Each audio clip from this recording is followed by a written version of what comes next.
But hey, Rodriguez, hope you're doing pretty well, my man. Hey, I am Broken Ham Varieties. Hope you guys have all been having a pretty good day. The market had a bad day, but we had talked about this at for some length, especially yesterday here. Um, Loki says hello as he stretches on my shoulder here. He's been having a good day playing in the snow and whatnot. I'll wait for some people to trickle in here before we get rolling, but there's a few follow-ups we need to talk about from yesterday going on in today until this weekend, and then we need to get prepped up for next week as far as Jerome Powell, CPI data, all the really bad news that could potentially come out, and all the good news that could also potentially come out during this next week. Okay, so let me make a move right over here. See how that works out. Actually, might as well just start. I don't think YouTube pushed out the video today, so we'll have to see how that works out. Oh, there it is. It just popped up a little bit. I don't know why YouTube has a lag when I go live. But okay, everybody, excuse me. So to recap here, now that I see that some viewers have come in, we're going to be talking about Bitcoin, the market, a whole bunch of other stuff here. I don't know why my head is so short today on my chair. Maybe I pushed my chair down or something. But let me.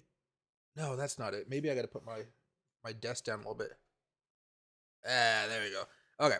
Maybe I accidentally moved my desk up where Loki did when he climbed up here. Okay, but a few things we need to talk about today. First thing is Bitcoin. Next is going to be the markets. And then we got to talk about CPI data coming out soon, Fed minutes coming soon. Those are kind of be built into the stream because we talk about them every day almost. But for now, let's kind of hop on over here as far as Bitcoin's concerned. And hey, NS, hey, Haram, hey, Relax with Ingrid and Bandit family. Hope you guys are all doing pretty well here. Let me make sure my mic is up at the right spot here. Everything feels kind of off, like somebody moved my desk today. That might have just been me, but I feel like everything's like a slightly different place. Okay, let's go over here. Now, as far as Bitcoin's concerned, the last time we talked, if you guys didn't watch the member stream yesterday, we had been talking about how Bitcoin was going to be doing a small dip and rip, and you guys would have an opportunity to buy, and then we might make our way back up here to try to do another push to break out above. Let me go back over here to the weekly chart. The old support levels from the June lows. Those support levels have now turned into a level of resistance, and that's currently what we're trying to do. Your goal for this week for Bitcoin up until Sunday is to get above this line and hold. And then what would make that even better is if next week we did the same thing by just holding above this line. If we finish off this week and we still haven't broken out, it's going to make it that much harder next week. And so we're getting to the point where the technicals are starting to look worse for Bitcoin in the short term here if this week doesn't work out. However, we have a golden opportunity to have a breakout or pop back above this 17,622 level if, and I'm big if, we have good CPI data and we have Jerome Powell come out and say, hey, we're going to be doing a 50 basis point rate hike, and we're probably not going to be doing as many rate hikes next year because we see the economy slowing. That's what you guys want to hear from Jerome Powell going forward this week, okay? Or next week, excuse me. Now, as far as the daily charts are concerned, we had a small breakout yesterday and it kind of just died back down. You can see right there we had a pop. Nothing really happened. We're kind of still staying in this sideways motion. Fine. The 4-hour chart, you can see it a little bit more here. We tried to make a run. We got knocked down pretty convincingly, guys. Depending on what you guys like to use, you guys know I'm a big Fibonacci guy. We hit the one price target pretty easily right there, and that's where we started to get knocked back down. You guys might have tried to use the 200 moving average on the 4-hour chart. You guys could have been using a lot of your own indicators out there. Cool. But it looks like we did hit that price target, and we did end up coming back down. Unfortunate. I was a little bit more hopeful that, hey, maybe if the market was able to test a breakout today, that'd be a good sign here. Now, as far as Bitcoin is concerned now, though, still not in any immediate danger. You know, we just want to stay above this trend, and as long as we're slowly going up here, making these higher lows, it'll be okay if Bitcoin kind of gets a little bit more janky or a little bit more volatile. Okay, as long as we're not breaking down, I'm not going to be opening up any more shorts. The last breakdown that we talked about was right here. This was a nice easy one. Breakdown, take a nice little position. It was a really short play though, because I guess actually we were only in this uptrend for a short amount of time here, but still, that little bit of a dip and rip we talked about, it paid off a little bit here. To go off of crypto very fast, a couple of you guys were asking me questions about this today and saying thank you. Let me go over here to watch YouTube breakouts. Yesterday, primarily we had talked about Apple and getting you guys some alerts set up so that way, if there was a close, like a breakout close, or getting close to like at the break at the end of the day, or a breakdown, more likely here, and I'll tell you guys why here in a second. For Apple, you guys would have an opportunity to do a nice little day trade here. It looks like the day trade planned out as far as the short here. Remember how we only trade options at the end of the day. That way we can make sure that they're going to be, how would you say, the breakouts confirmed, right? So you would have only done this towards the end of the day, but towards the breakdown here, as soon as the breakdown happened, that did lead, excuse me, to some nice gains there. I don't know where you guys sold or if you guys are still holding. That could also be a thing. But right now we're just testing out that nice level of support. So for you guys that are looking at Apple here, or maybe still have some puts out there, I'm all out of my trade because I told you guys I was doing day trades and not swing trades. If you guys want to look at Apple a little bit more, you guys are going to have to hope it breaks down below this local support level of 145, which is about $2 away. And if that happens, then you guys could assume it could go back down to 143, maybe even all the way back down here to 140, okay? The reason why Bitcoin and a lot of these other asset classes have been going down today is primarily this. Go over here to the weekly chart. Back over to the YouTube page. We talked about this a little bit yesterday, but all of the indexes are kind of hitting these local resistance spots right now, and it's becoming a little bit of a pain for them to try to break out. So for the NASDAQ, we're getting back into that selling range, and then on top of that, we're having to deal with the 20-week moving average. Going over here to the SPY, you can see right here, we didn't even try to break out this time.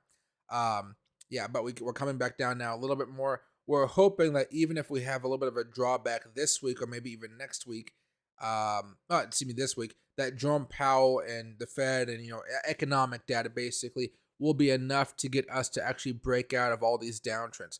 The only thing that's broken out of these downtrends is the Dow, and the Dow doesn't have much stuff that affects Bitcoin, unfortunately. So check out the Dow. You can see right here we've had a nice breakout. All right, nice breakout going solid. That's what we need to see from SPY, the NASDAQ. That's what we're looking for here. Do I think it could happen? I think it could. I still think we go down to new lows in 2023. I really do. But there could be some more juice left in here for one more big push here. Okay, one more big push. I'm mostly just watching the NASDAQ right now as far as just like, hey, we're at a little bit of resistance point right here. Let's see if we can get pushed back down. But there's not really much historical support resistance for this whole level here. So I'm watching it closely, but I'm really paying more attention to the NASDAQ and the SPY because though, you could say that Bitcoin likes to follow one of those two. Some people think it follows SPY more. Some people think it follows the NASDAQ more. But it follows that general tech vibe, if you will, that tech trade. And right now, tech was not looking good. I think Tesla was even down like 7% today. We go over here to FinViz very fast. You go Apple, Microsoft, Amazon, Tesla, Google, Meta, Disney, Netflix, VZ, Verizon, everything down. So a lot of stuff's done. Even my oil that I told you guys I've been scaling out of, going down pretty consistently right now. I'm still holding quite a bit of my oil stocks, but I'm scaling out. I'm still scaling out here. And the only thing I think that was up right now is like Boeing and a few other small things here. So those larger trends that we're seeing from the SPY and the NASDAQ, that's really going to be difficult. And when we go over here to Ethereum, you can see Ethereum is still in that trend, and we're just trying to bounce off, or we're trying to break out that resistance level right here. It's not going so great for us right now. We're trying, but Ethereum is close to a breakdown, and this is one of those things that does concern me for the next few days. A lot of times when we see Ethereum break down, it breaks down about a day before Bitcoin. So take that with a grain of salt here, but this chart is next. I might have made this in the weekly chart here. Let me go over here. There you go. We got today or tomorrow to really try to make a move here for Ethereum. Otherwise, we might just come down a little bit and do more of a sideways move for now. But I don't want to see Ethereum break down here, okay? Now, one other thing here very fast. We talked about Dogecoin. Guess what happened? We drew this a few days ago. What was it? This is back on Saturday, I guess. But basically, we had a little bit of a pop here. We came back down. Looks pretty good, but now we're kind of going back to that choppy move here. I was surprised how fast we kind of just popped and dropped as far as Dogecoin is concerned. Go over here to the 15-minute chart, and you'll just see this big spike, and then we just got shorted back down. That's pretty much just what happened there. A lot of people panicked. We're in a nice downtrend, or we were in a nice downtrend, Now we've kind of broken out of that, and you can see we're just consolidating a little bit more to the side. All right. All right. So that's pretty much it as far as the tokens that I want to talk about. If you guys have any questions, let me know. The big news that we're going to be hearing over the next few weeks, guys, is just about inflation and economics. I'm still a believer, no matter how good this inflation number is, how good the rate hikes are, maybe the 50, maybe the 25, even whatever that may be. I'm still of the belief that we're going to be going into a recession next year, and that's going to cause all assets to be lower than they are currently right now. Okay, but that's more for Q2, Q1, end of Q1 type of talk, right? All right. And hopefully we can get back up here because this today's charts is looking pretty nasty. Let's just go to a 4-hour chart here so we can kind of keep track of it. There we go. All right. And then Monica, hey Luke, happy to see you guys back. And happy holidays, dude. Let's see. God of War in the background. Oh yeah, I've been putting a lot of stuff on the background here. Actually, right now it's showing some type of ad, but I don't know where my. I've been watching a lot of those movies in the background while I've been working. It's been freaking hectic today.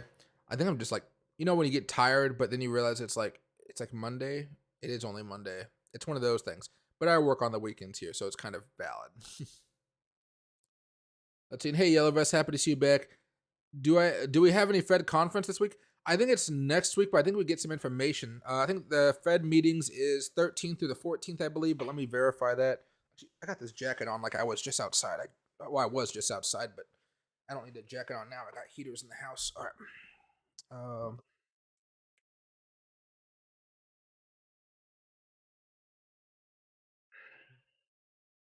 So as far as the Federal Reserve is concerned, let's go down here. You guys can see this, right? Yeah. December 13th through the 14th. There we go. And this is all from 2021. So 13th, 14th. Do they have a time? I think it's like pretty early in the morning here, but I'll let you guys know. And then on top of that, I think we have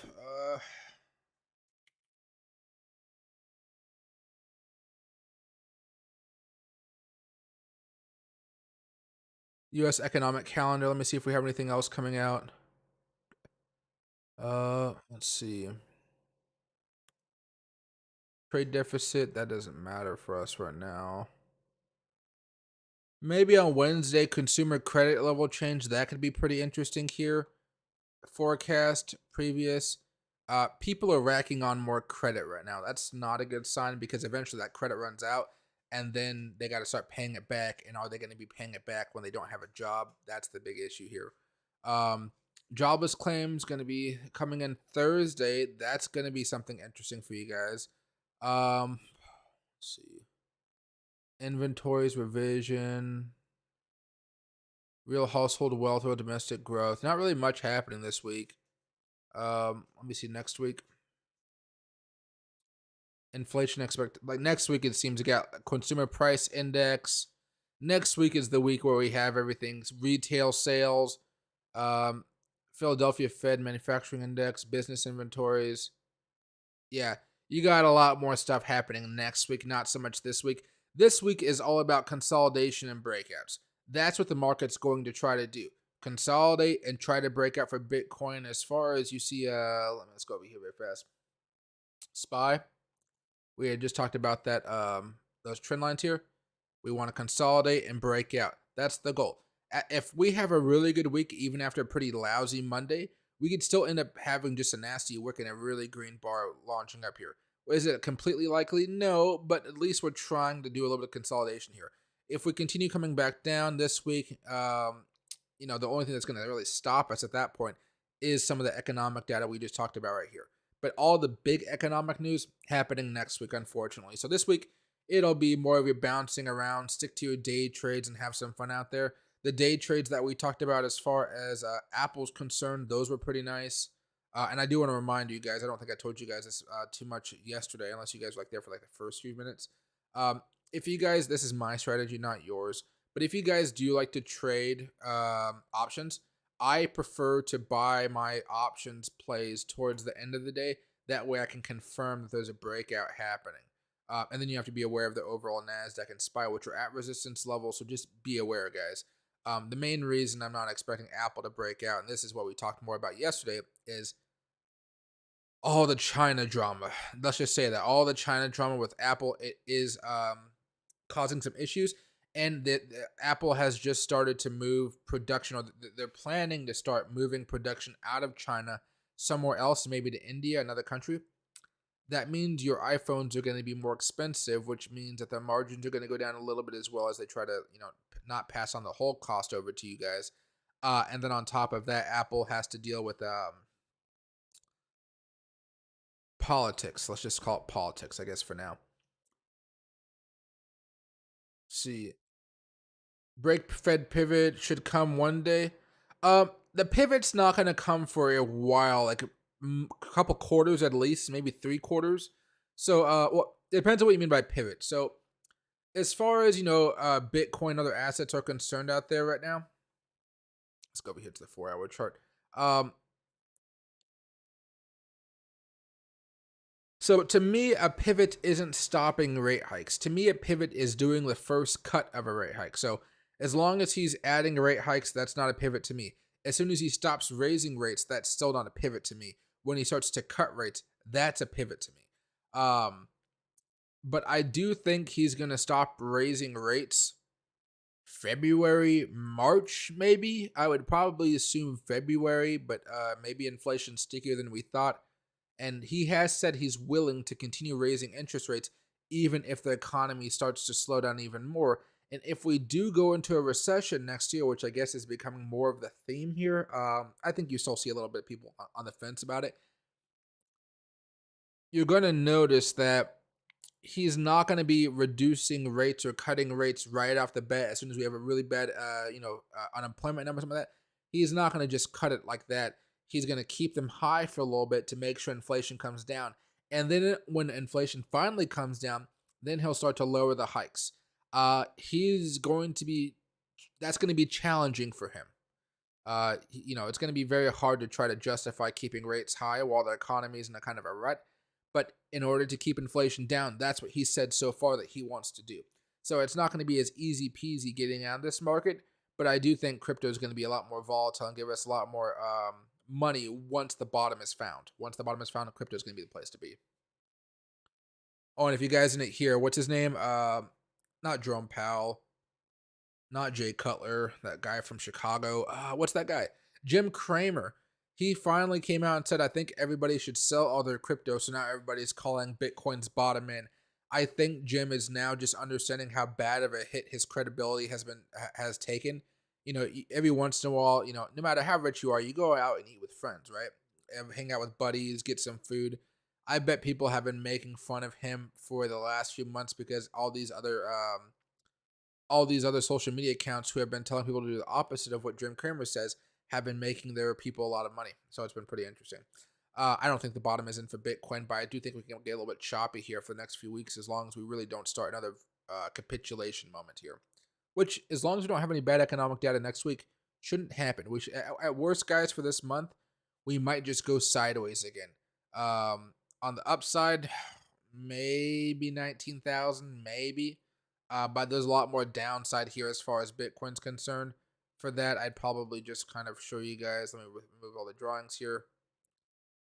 This monthly chart just does not look pretty at all. Normally, when you break down below support, we've just officially broken down. Normally, you continue to go down. Historically, for assets, it's a good month. However, crypto can be a little bit more different, I guess. When's December? So, December last year was actually not too good. December in 2020 was good. December in 19 wasn't good. Not bad, not good, really. December in 18 wasn't good. So crypto December actually not the best here. I'd have to go back in time a little bit more, but a little bit more iffy, probably more to the downside here. But it seems like December is just more bear markets happen here. The only good one was right around there. So I'd have to have more data. Where are we at? There you go. Yeah, so I'm still a bit more concerned. The good thing about Bitcoin, I will say this before we start, take everything or move everything back here. If I can push Control Z enough, I do think Bitcoin will find a bottom well before the stock market does. So no matter how far Bitcoin goes down, I am gonna just be dollar cost averaging, not buying in bulk, just dollar cost averaging from here on out. Probably with a little bit more dollar, with a little bit higher dollar cost averaging, if that makes sense. More money behind each transaction. See, and hey, brightest, I'm happy you're getting more money from the government. Works out. I'm glad, my man. Everybody else is having a lot of bad news for sure. See, I'm sorry you're stuck though, but I'm happy your payments go up. Let's see. Mike, everyone is using buy now, pay never for Black Friday, Christmas. I mean, I could kind of see that right now.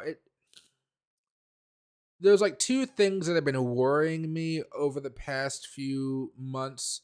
I talk about them every now and again, but not too much, I would say, because they really don't apply to the technical aspect.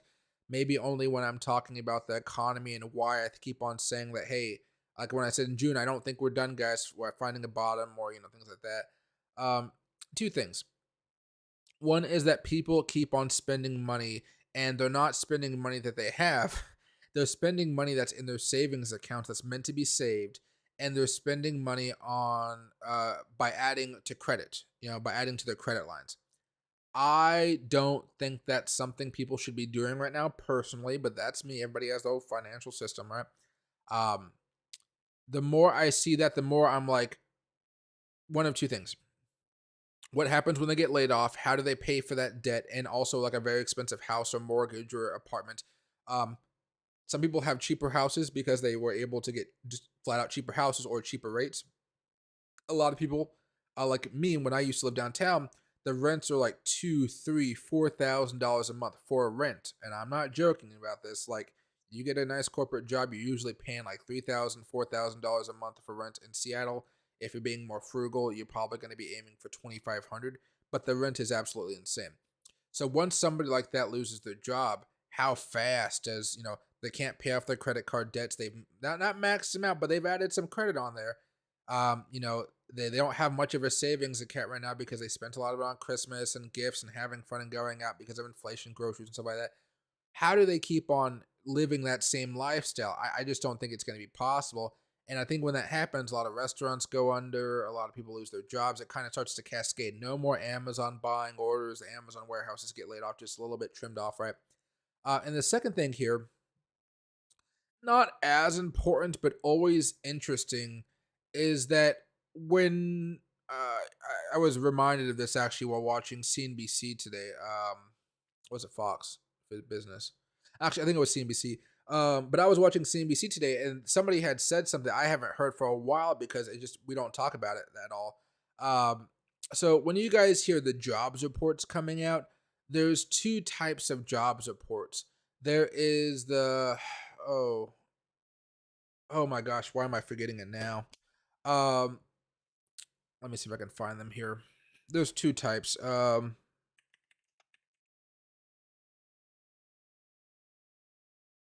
Regular, no.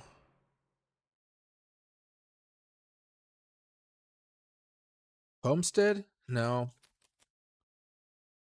I'm gonna looks. I'm gonna feel stupid searching it. Two types of jobs reports. Household survey. There we go. Household survey.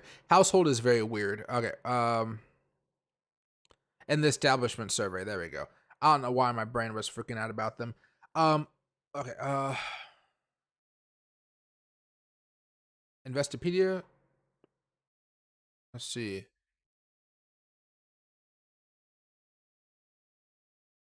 No.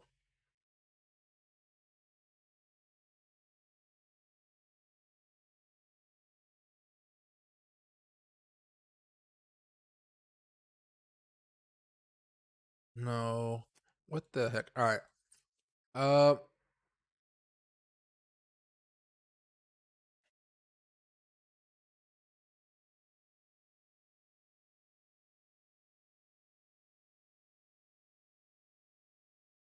Let's see.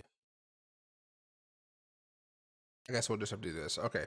I'm going to read this to you just so I don't mess up and blunder here because I haven't had to talk about this in a while.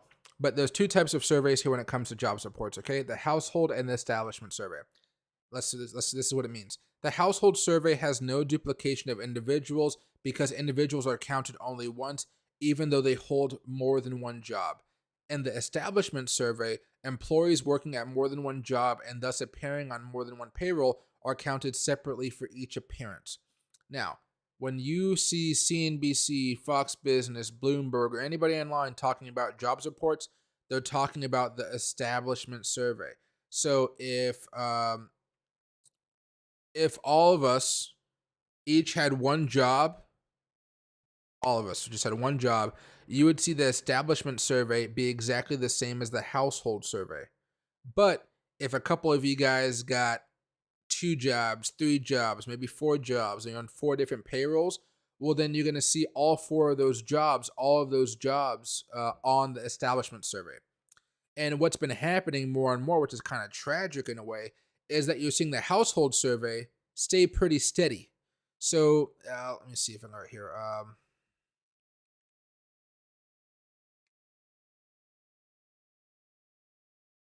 Maybe look at the chart here.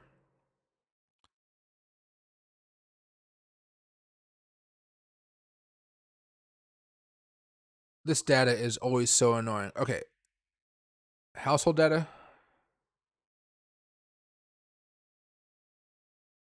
Household data. Okay.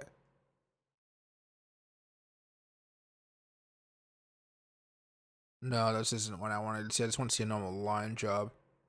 Oh, geez. A lot of people are having less than 5 weeks of employment. Hardly anybody's keeping a job right now. Okay, not what you guys care about. Basically, my whole point for this rant, and I'm sorry for going on a little bit of a rant here. Your household data isn't looking as good as your establishment data, which means you're seeing a lot of people get multiple jobs to make ends meet instead of them just having one job and being able to just support themselves with that one job.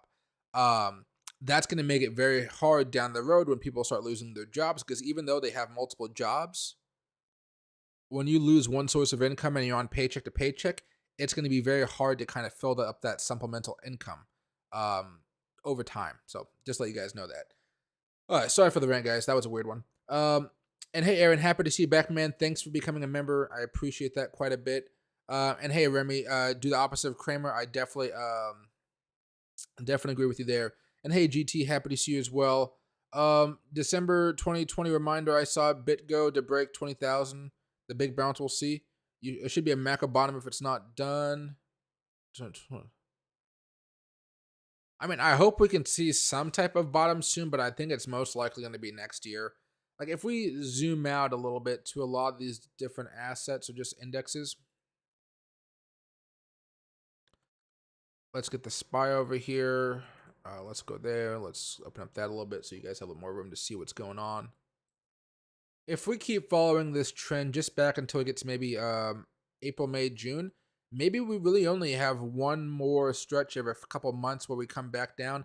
Maybe it's a little bit more not as fast as it was before. Maybe we just kind of over here, we bounce around a little bit before eventually coming down. But somewhere between March and I would say like August, July, this should be our bottom. And then we're going to look very ugly for a while, sideways action perhaps, and then we come back up. This is mild sauce, mild Taco Bell sauce, mild recession, okay? If for whatever reason everybody's wrong and we start going into like a really, really bad recession territory where everybody's getting laid off, the Federal Reserve is refusing to lower interest rates, that's where you could see us getting back down here a little bit more to like some of the lows we saw over here in the October of 2020. That could definitely happen around like 323. But if we just have a mild recession, we really don't have that much further to go, especially because all these bear market rallies have just showed you, at least in my opinion, the market is still kind of drunk with this free money philosophy. I don't know. I mean, like Jerome Powell's only goal here is to lower inflation. If the market can outlast all that craziness, we'll start going parabolic again in no time. But if we have a mild recession, which I think we will have one at least that, I think we're going to be coming back down another leg here, and it'll be painful. But you know what? We'll have to deal with it. This leg may take Bitcoin down to $15,000, $14,000, $13,000. Who knows how low? But the safest way I feel about all this is just a dollar cost average until we can really find that bottom around here, more mid excuse me, Q2, Q3, end of Q1, Q2, excuse me. And hey, Starscream, thanks for gifting out some memberships. I really, really do appreciate it, Starscream. And for those of you guys that just got the memberships, you can join the member streams. I've been doing a lot more of those recently, and I'm going to do more here later on this week. I'm actually going to be doing one tomorrow as well. I made a mistake and actually made yesterday's public, but only members could speak in it. I got to switch that around for tomorrow's stream, which will probably be around maybe from 3 o'clock to 4 o'clock. 3 o'clock, yeah, 3 o'clock to 4 o'clock, or maybe 3 to 5. I'm not entirely sure yet, but I'll let you guys know. You guys will see it up sometime around noon tomorrow afternoon, where I just put out the time for you guys. But yeah, so that's how I feel about it right now. Same with the NASDAQ. Maybe NASDAQ gets a little bit uglier, but kind of show you guys what we were talking about a few days ago. Whenever we have these really nasty drops like 2008 financial crisis or the dot-com bubble up here, in this case, it'll be like a forced recession off of inflation data. Even going over here to the NASDAQ as well, when you have these really nasty drops, this is a monthly chart. You see how the 20-month moving average has to come down quite a bit, comes down quite a bit. It doesn't have to go tanking like this because NASDAQ just popped like a bubble. But you do start to see it coming back down a little bit. We haven't actually reached that part just yet. It's coming down slowly, but you're going to see it accelerate here, hopefully over the next few months. After that acceleration happens, that'd be a good opportunity to start dollar cost averaging if you haven't already. Some people wait until we've actually broken back above it or anything like that, like they're afraid of this whole territory, so they just want to buy it at another time. I'd rather just say dollar cost averaging is better for me, but everybody has their own strategy here as far as how much money they really want to invest in crypto right now, because you never know if the exchange is going to go bust or stuff like that. But yeah, we're just now seeing that. Well, when you look at Bitcoin or something like that, Bitcoin on the other hand, let's go over here. Here's the 20-month moving average. Bitcoin's kind of always been rising so fast that it's actually been kind of hard to see the 20-month kind of catch up, if that makes sense, right? By the time this started to level out, Bitcoin had already came way off those all-time highs over here in 2018. We don't have to worry about it as much, but you can see that the 20 is already starting to come down pretty aggressively now. A little bit different than the stock market for sure. Even going over here to Ethereum, you can see how it doesn't go back in that far in time here, but you can see that Ethereum is coming back down a little bit more as well, and that we're like teetering on the 50-month moving average. I don't put much stock into it personally, just because it didn't really do much for us the last time we were over here. If anything, I'd be watching the level for Ethereum is like $1,000. If we close down below $1,000 on any given month, we're probably coming back down to like $800-600 easily for Ethereum, which would be kind of catastrophic. But that crypto is much more volatile than average security out there. I guess you can call crypto securities now after all these cases have come out. All right, let's go back over here to the 4-hour or not. There you go. And hey, Larry, am I doing cold storage? I do a mix. So personally, for me, when I look at where I hold my crypto, all of my long-term positions are usually in a cold wallet. At one point earlier in the year, I was maybe about 60% cold storage, 40% on apps. But when Voyager happened, I just took everything out and just put it right into cold storage. I lost $500 of STMX actually in the Voyager debacle. So I was just like, you know what? I'm just not going to deal with it. I know a lot of other exchanges out there give you yields and stuff like that. You know what? I just choose not to care about it these days. I'll put it in my cold storage, and I'll be happy to just let the Bitcoin, Ethereum, and all my other coins just kind of sit down and relax. I don't feel a need to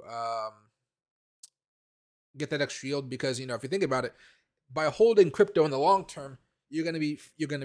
You're gonna be fine. You'll make a bunch of money out of it, at least in my opinion here, right? But that's how I feel about it. You can always make more by doing the yields, but right now I just don't trust many exchanges for long term holds. I'm having to vet more exchanges every single day, and I'm really only in exchanges for I would say just, day and swing trading, your average money making, schemes, so to speak. Buy low, sell high. That's the best way I see it. But as far as long-term trades, you can, but who knows how bad this market will get? You never know. Now, there's exchanges out there like BingX, one of that sponsors this channel now. KuCoin, I think might have put those out. I'm not entirely sure. Binance did, I think, as well. Um, we have the proof of reserves, and you have those formal audits going on.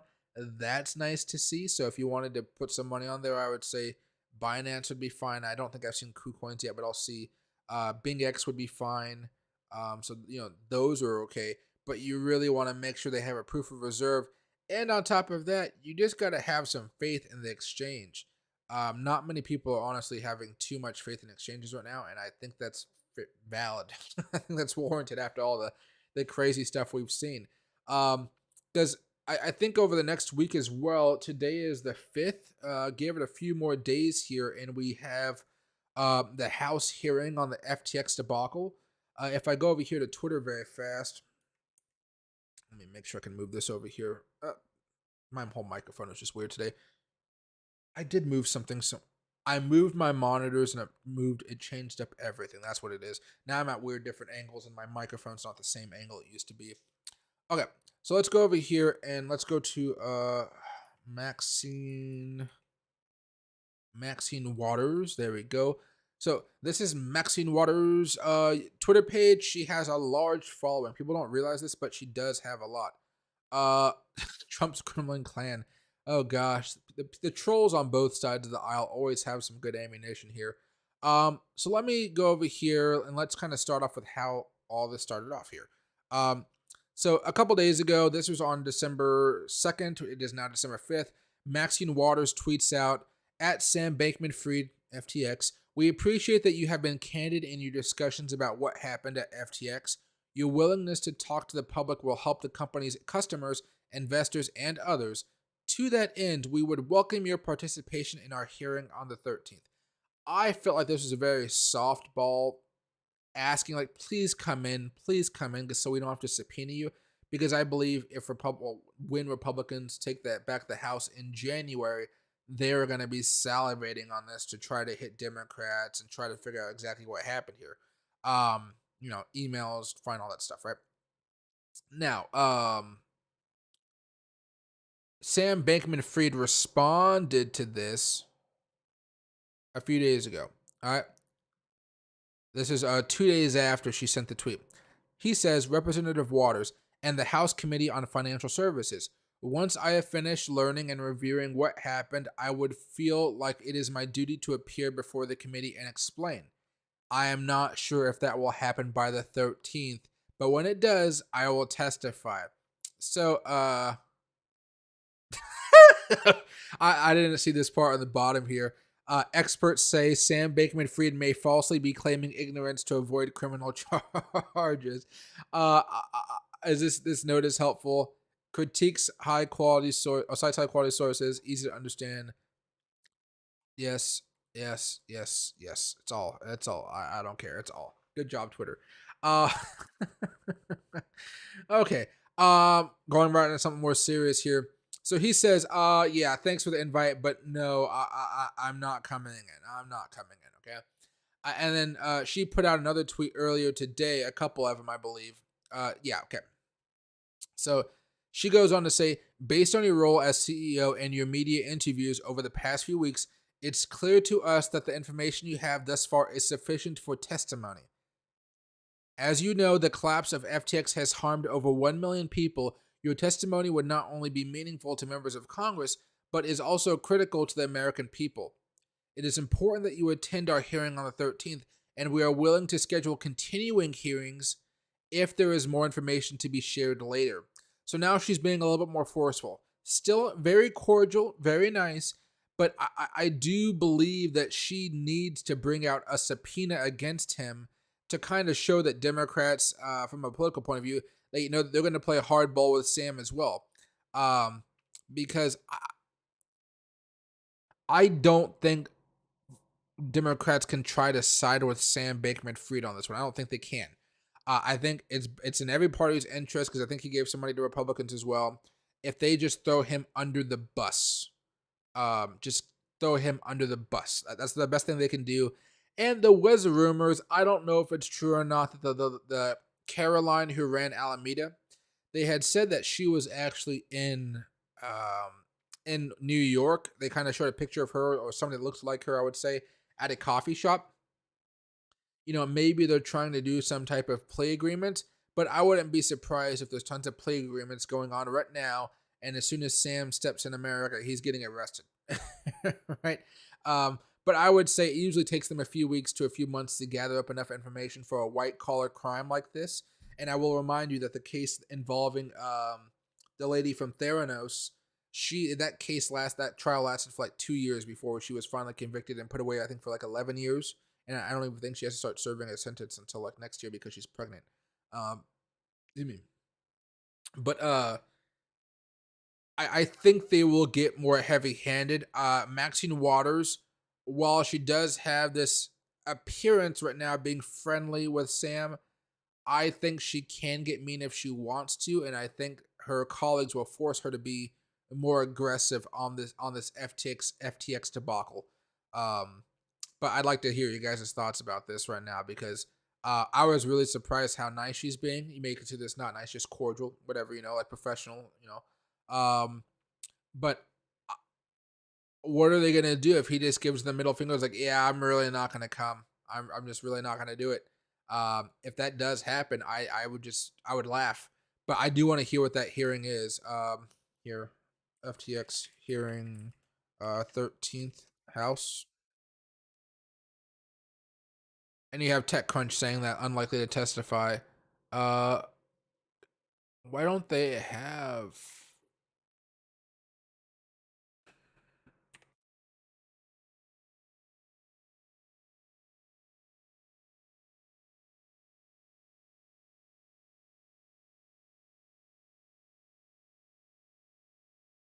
Uh,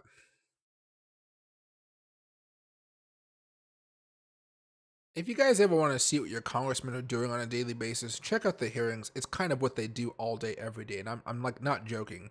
If you ever want to see if your local representative is actually doing something, go look and see if they were actually at their hearing or not. Cannabis laws. This is going to be really cool. Hearing developments in state cannabis laws and bipartisan cannabis reforms at the federal level. That's going to be like epic. If you guys care about such things, get ready for maybe pot stocks to have a little bit of a rally if you guys like trading those more volatile ones. I own a lot of them for long term hold, so especially some of the Canadian ones. Okay, now we're going over here to.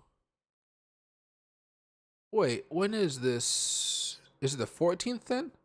Wait, when?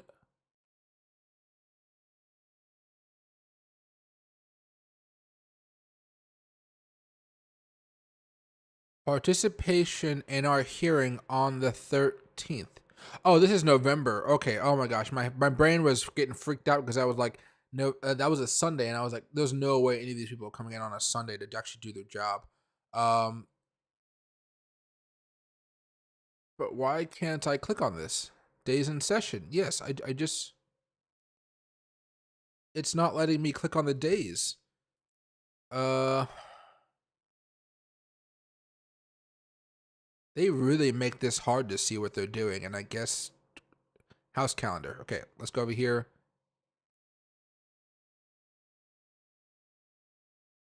Votes. Why won't they let me see what's happening on the 13th? This is like just this is just annoying. Okay, so 13th. Oh, I can only go until this Thursday? Well, that sucks.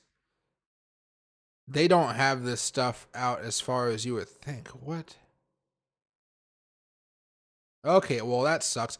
Well, anyway, on the 13th, when that happens, it'll be a Tuesday, next Tuesday. Okay, during the middle of a really ruckus week as far as all this economic data, Jerome Powell coming out. But if it's live, I plan to stream the entire hearing and just kind of chat with you guys as it's going on. If you guys don't know, hearings are pretty boring, honestly. So we'll be chatting while the hearing is going on. And at the beginning there'll be some big fire blasts. The people that want to talk and make their pitches so they can have commercials back home, basically, or social media clips. They'll talk first, yada yada yada yada yada, and then you'll start to hear maybe more substantial questions. But I want to know who's going to actually be at this hearing. Um, that's what I don't. I wanted to figure out. Normally, if you go through these sites, you can see who the witnesses are, who are the people that are going to be asked questions. I normally only go through this process. Oops, as far as scare the crap out of me. My little thing had a little bit of a squeak. But you can hear the witnesses, like who's going to be testifying. Normally, I only check this out as far as banking ones because the bankers usually have a lot to say about the economy, what they're thinking of, and things like that. But this one is a little bit difficult, or a little bit different. Um,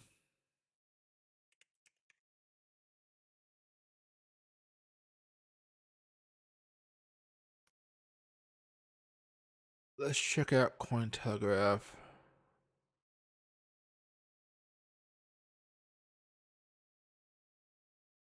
Let's check this link out. There you go. I had to go to the committee page to do this. Okay, so they make it a little bit harder. So legislation, no, no. Oh my gosh! Please just make this easy.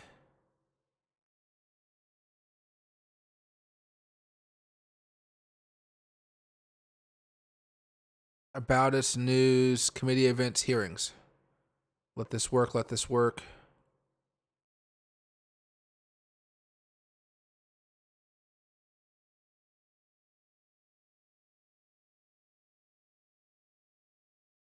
Oh, this is all past stuff.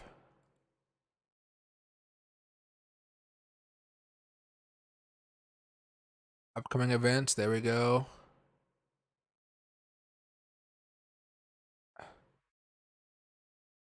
December 6th. What?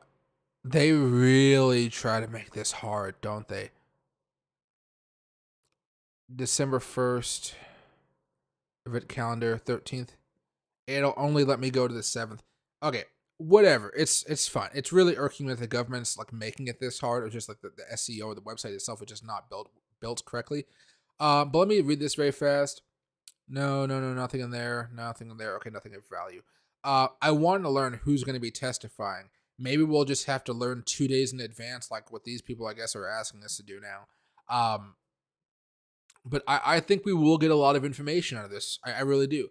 I do think the people that show up, maybe it'll be the new CEO for FTX to kind of explain what happened as far as he knows. But I think he can be fairly frank at this point, saying what Sam did. And even though Sam won't be there because he's afraid, and I totally justifiable, he committed fraud. Um, I think we should hear some juicy stuff. So I will be live streaming that hearing if possible. Okay.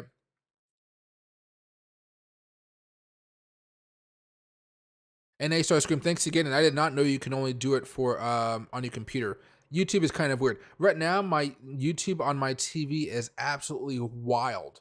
It makes no sense right now, so that could be a part of it. All of the YouTube stuff is showing up in a weird little corner on my TV. So if I were to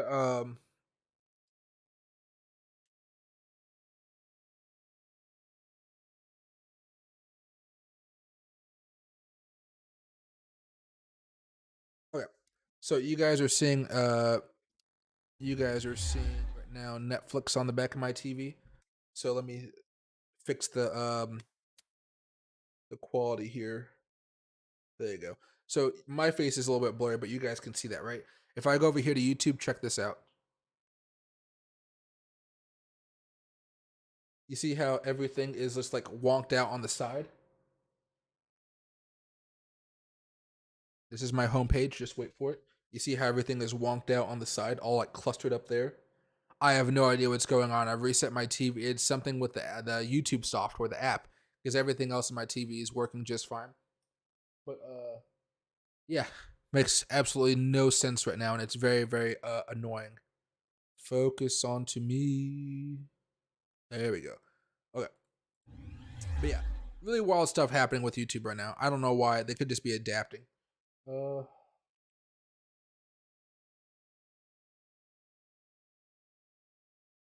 let's see how that works out for me or not. Mm,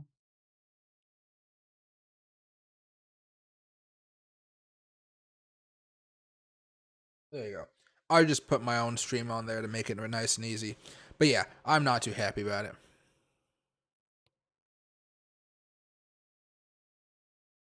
What's it here?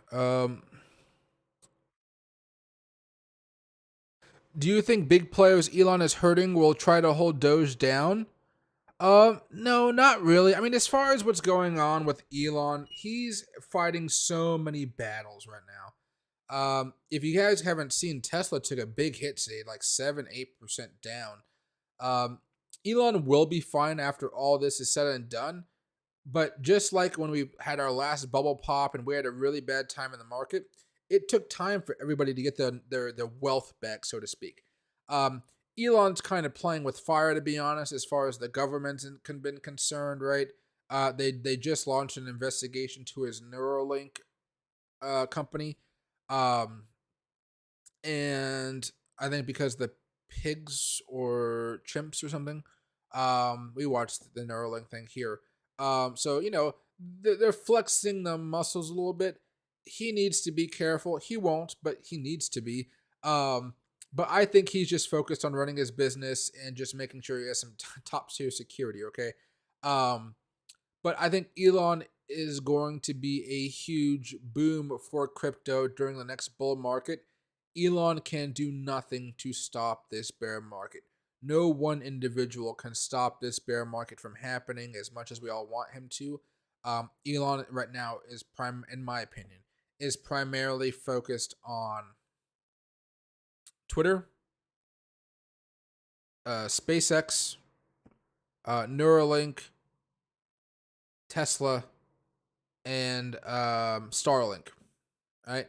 And I think he even got like weapons grade Starlink out or something like that for military purposes now. I think that's what he's focused on, and I think that's all he can really do at this point. He can say Dogecoin to the moon. He can say a whole bunch of stuff out there, which is awesome. However, it only have marginal effects across the market here. Once we start to see a market bottom, and everybody's fine and happy, we should be good. Elon's kind of going against the political parties though, which is always dangerous to go against the political elite, so to speak. Um, so he's gonna have to deal with some hassles with the bureaucracy. Bureaucracy basically is who he's running up against. See. All right there. And hey Brandon, Doge technicals. Doge really hasn't done anything. We talked about it in the beginning here, but it's still just testing out that resistance level right now. We're still trying to get above that 11 cents. Haven't been able to do it. We're coming back down here. I deleted that little shape thing I made for you guys. But we're just trying to hold this local resistance level kind of around the upper 9 cent range. I'd really say just as long as we don't really fall off of a cliff here, we should be okay. Short-term supports are really short-term on this one. Nice little upward trend. You can see that even though we broke down below this last one, it was a small breakdown, then we started coming back up again, and then that upward trend was over, and we therefore entered into this sideways trend right here. Dogecoin's fine. If you want to buy into it, you're kind of at some decent support levels. I would just say be careful. It can be a little bit more risky right now, especially with the regular indexes like the SPY and the NASDAQ at those large resistance, multi-month resistance levels or trends, I guess. What you're hoping for right now is that Dogecoin really just stays above, let's just call it right here, around 9.5 cents, and then can make its way up towards 12.5 cents or so. That's really the main goal for Dogecoin. You could also add some Fibonacci levels on here, but Dogecoin has been popping off so much, it's not even like you need him at this point, right? You hit the one target there, the pink line right there. Next big level, according to these Fibonacci's, is all the way up here on 12. I think people might be using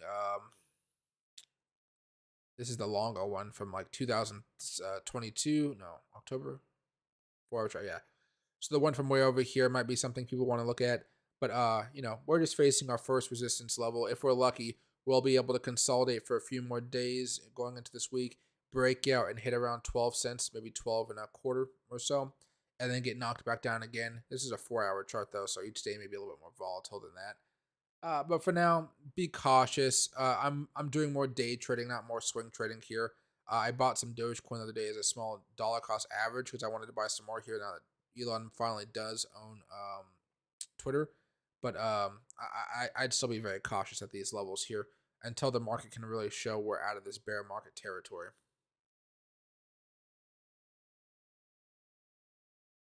There you go. And hey, Miss K, happy to see you. Cramer said sell, so I guess that's a huge buy signal. I think he's just playing with everybody now, because he's realized how big of a hit his brand is taken, right? Because I don't think people trust him as much right now because everybody is literally making fun of the guy for making a bad call after bad call after bad call after bad call after bad call. And since the guy does have his own TV show, you can go back in time and watch him make a horrible call and then go look at the stock price and be like, oh wow, yeah, this thing did not perform well at all. Because it's always a really weird thing when you can have like a YouTuber, a TikTok guy, a Twitter person say, hey, the market's not looking too healthy, watch out for inflation, guys, stuff like that. And then you see Cramer go out there and say, oh no, the market is just fine, just fine. And what do people do? They trust Cramer because he's a talking head personality on CNBC, which is a very respected news organization, very respected TV show, right? And then with TikTok and all these other things happening now at Twitter, getting more used, and YouTube and stuff, well, now people can just make fun of him left and right. And as soon as there's a niche for it, people try to fill that niche to get more views and more popularity, right? And so there's a whole money-making machine out there designed to just make fun of Jim Cramer for making the wrong calls.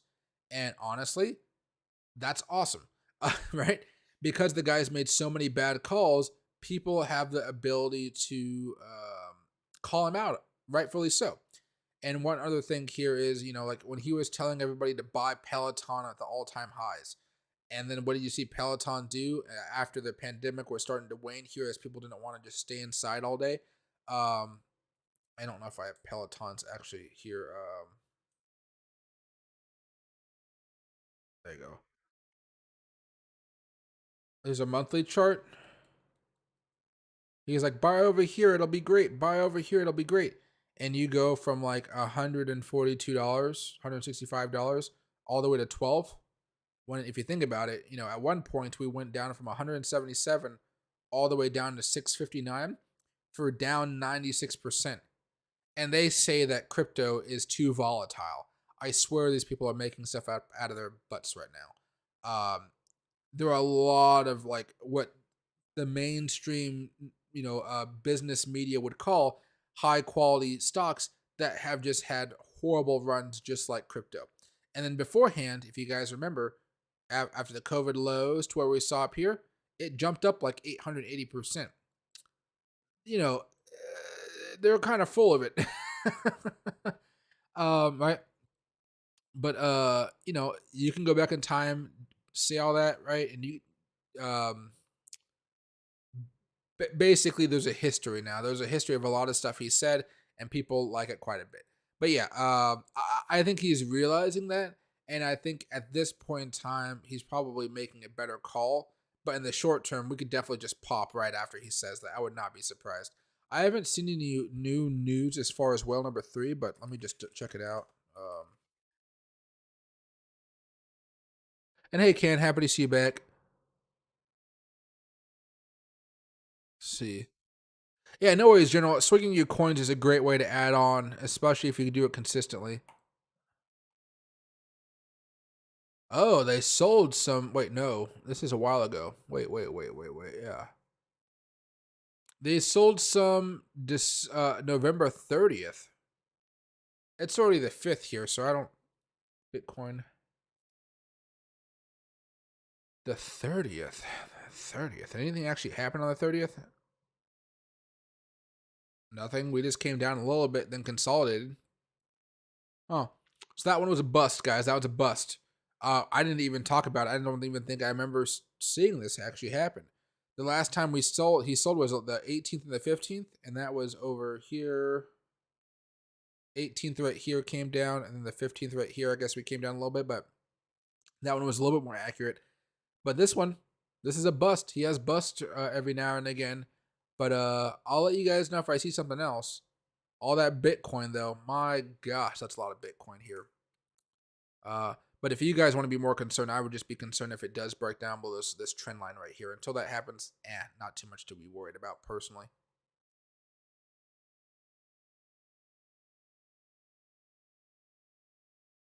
There we go. Okay. Did I watch Max Kaiser's interview with Tucker? Very good watch. I did not watch Max Kaiser's interview. Let me search him up very fast. Google.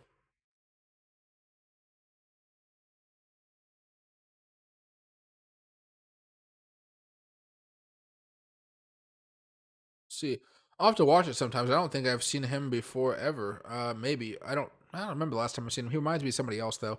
Um, but yeah, I'll have to watch him, especially if he's talking about the economy and whatnot. I always like to see what these people have to say. I'm too much of a nerd about it, I guess. There we go.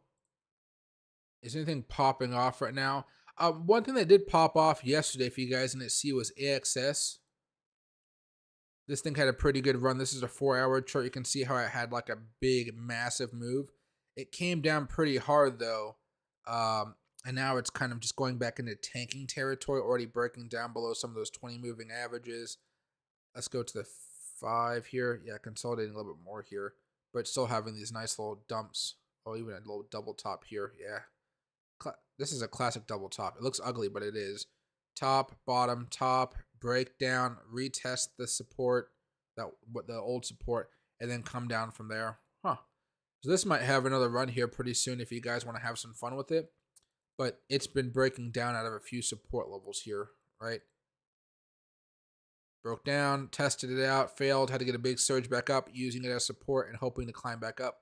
You might see AXS as a good opportunity here. But man, this thing's been breaking down after breaking down. I mean, there's a breakdown right there. You see that we tested, it got rejected. You got your last breakdown right around here. You might see it get rejected right there, as well with the 50 moving average and the 20 on the 50-minute chart. This is a scalper's market right here, it looks like. But AXS may be something, if you guys do want to scalp, it'll be a good opportunity. This thing is still pretty volatile, and just to show you guys what I mean by that, you go from the slowed right up here.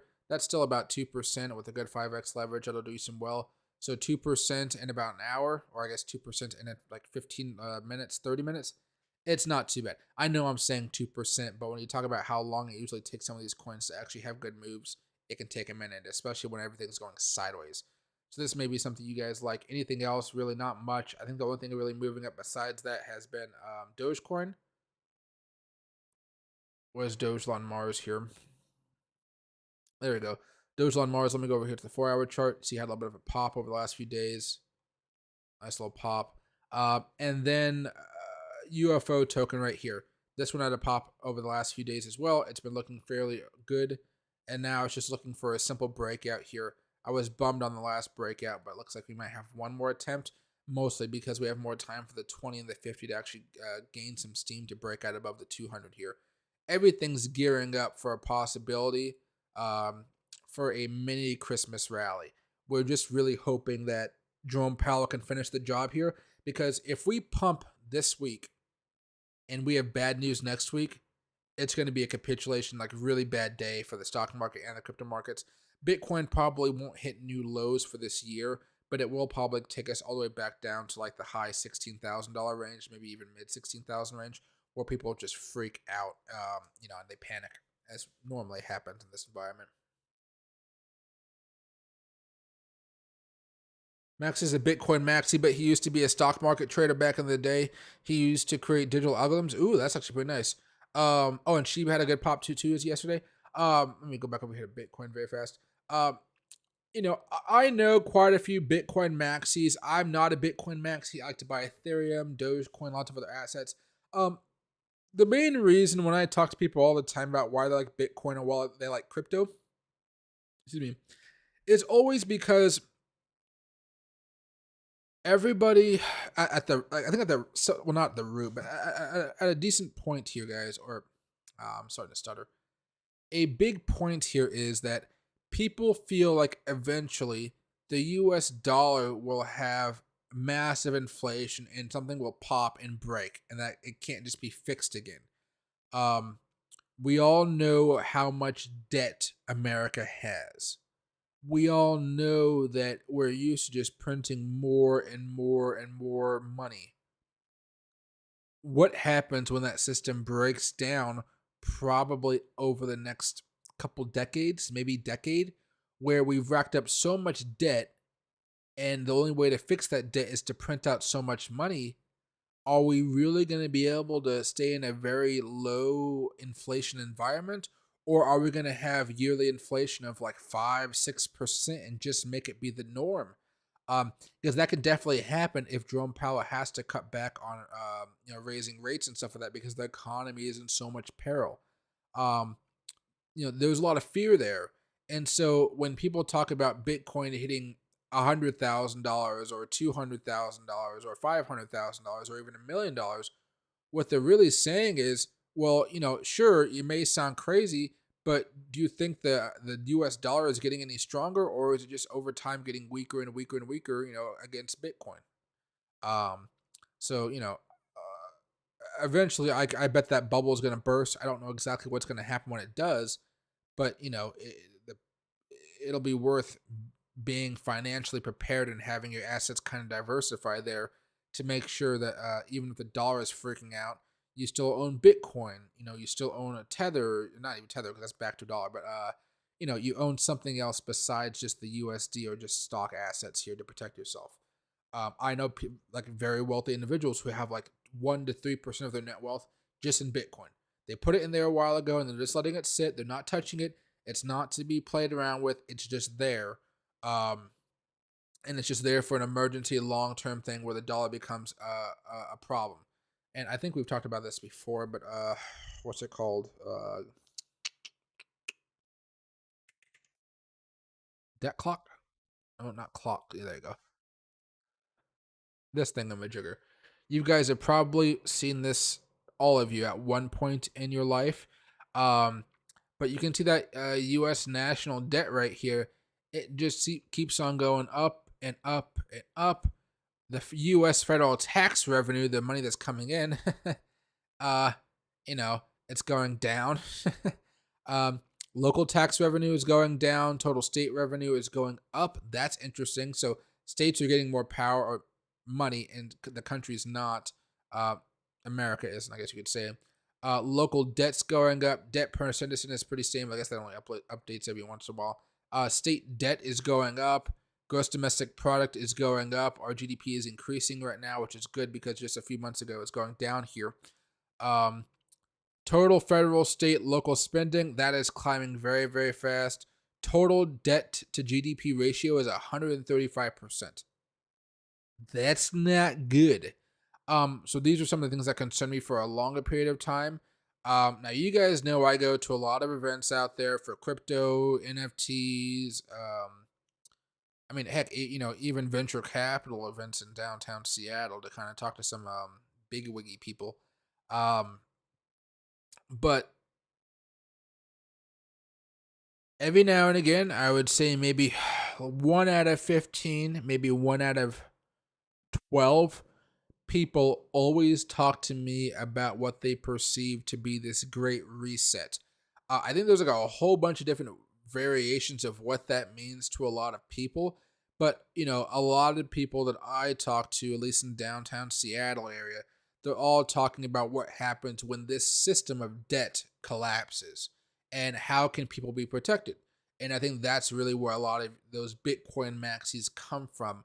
Once you start to realize that, hey, we're not going to be able to claw our way out of this.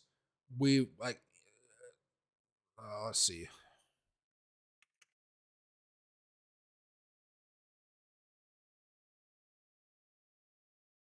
just type in chart maybe.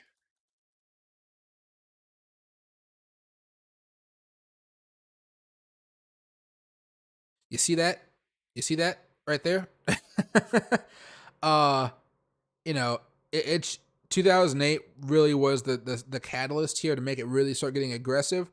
But you can see right over here, 2001, that's when we started going hardcore into war. 9/11 happened. We got our revenge. We got those guys with the nice little Patriot missiles and whatnot. I don't know if they're Patriot missiles, but you get what I'm saying. But you can see, high inflation over here. It started. It was going okay here. The economy was still kind of decent. But 2010, 2008, I guess you could even say 2001 here. But Bush, I guess Bush was over here. Kind of steady Eddie till 9/11. War ramped up, more spending. Then over here, 2008, Obama, financial crisis, end of Bush term, skyrocketing up here. Trump over here, COVID, boom up there. Biden in control, goes crazy with spending as well. Where we have an addiction to fake money.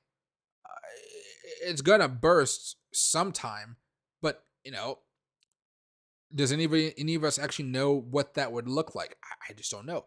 Because what currency could you go into and be like, oh my gosh, even though the dollar is like just imploding right now, maybe I want to go buy some Canadian dollars, some pesos, some euros. I don't really want to buy any of that. I'd rather hold Bitcoin, and that's where a lot of those maxis come into play, because like, let's just get out of this very fast. Let's just go to like maybe the 2000. You can see how we were rising up already and how that led to a lot of disruption in the 90s and whatnot. Let's go back over here a little bit more to the 90s, that we can kind of have this little bit of perception. We were still going up, still going up, but none of this compares to how fast we've gone up over the past like decade, 2 decades, right? When we keep on, well, I guess when politicians say we're going to pass this debt on to our kids, I mean, the kids are going to go default, right? I don't know. I don't know how to say any better. Like we're just going freaking wild with it. Trump, Biden, Bush, Obama, all. Clinton was a little bit better. You can see over here in the but it's bad. But yeah, that's where I see a lot of the Bitcoin maxis come out from. There are others that say, I just want to hold Bitcoin because I think Bitcoin's going to appreciate way more than the dollar, excluding all this inflationary stuff. But usually it's because people don't have much faith in this dollar, this current system we have set up, and eventually it's going to burst. Maybe it'll burst and the world comes up with its own currency. That could happen. Maybe America comes together with the Europeans, with the British, with Canada and Mexico, and we all make one currency. Maybe we can do something really wacky like that, but I mean, like, who's going to be in control of the currency? It'll be too wacky, and nobody's going to want to do that because we all have our national interest. But yeah, it's just kind of a shit show waiting to happen, right? Let's see. And Shiba Inu had a big pop. Yeah, we just talked about that a couple of seconds ago. I think True Selection just told that. He makes a very interesting point that Bitcoin encourages digital attacks on itself because the increase in the hash rate. He explains it much better. There you go. Yeah, much better than I ever could. Uh, it's invincible due to this. So that's why he considers all the coins a scam of sorts. Also, at the interview, he talks about El Salvador's volcano bonds. I've been hearing about those, and those sound interesting. I need to learn more about them. But El Salvador, they're buying even more Bitcoin, I believe, and I think they'll be just fine for that down the road. Honestly, I almost wanted to move to El Salvador if the crime wasn't so high. Like if I could ever meet the president and be like, "Hey, help me find a good house on some good land, and I will do everything I can to get people to come down to El Salvador as like the official El Salvadorian Bitcoin shiller or something like that." But not not like shilling just to buy it, but like, hey, there's benefits to having Bitcoin, so to speak. But yeah, I think the one place. Oh, I was going to move to Bolivia too. That's one place I was thinking of, but they don't allow Bitcoin there. And then I was thinking Nicaragua. I'm still thinking Nicaragua, but I can't find a way to get Loki down there, and it's like getting harder and harder for me to like want to keep looking for that. Otherwise, I might just find some like a 10, 15 acres out here in Washington State, which would be fine, but it's not on the beach in Nicaragua. And hey, Max, have you heard about the 80 trillion in hidden FX swaps the BIS just warned about? Let's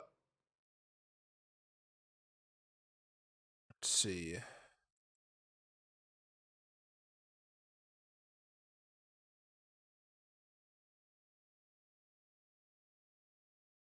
Let me pull this up from routers. I have not looked at it yet. Um, so FX swap debt is 80 trillion blind spot. Global regulator says